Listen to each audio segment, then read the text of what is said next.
Всем привет, дорогие друзья! Вы на канале Обзор ТВ, и сегодня ко мне на обзор попал светодиодный камин.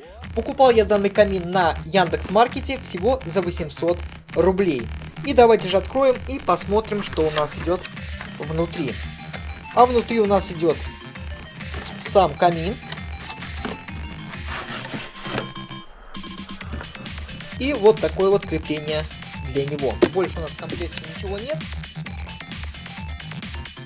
Крепление у нас крепится вот сюда, и можно его подвешивать. То есть, что мы видим здесь? Мы видим здесь имитацию дров, и как будто они лежат в самом камине. Работает данный камин у нас от 3 пальчиковых батареек, которые мы сейчас вставим и проверим работоспособность данного камина. Итак, сейчас мы с вами вставим батарейки.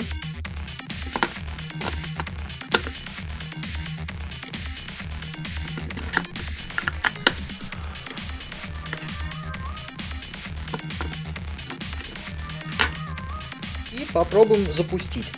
Чтобы запустить, внизу есть вот такая вот кнопочка. Вот она. Сейчас мы ее включим. Ай, какая красота. Смотрите, даже имитации дыма есть.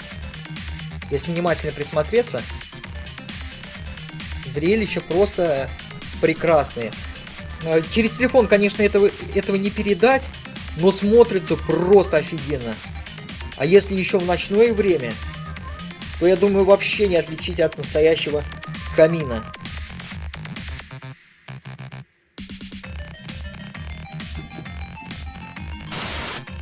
Что ж, дорогие друзья, вот такой вот обзор у меня получился на светодиодный камин. Как он вам? Заебись или хуёво?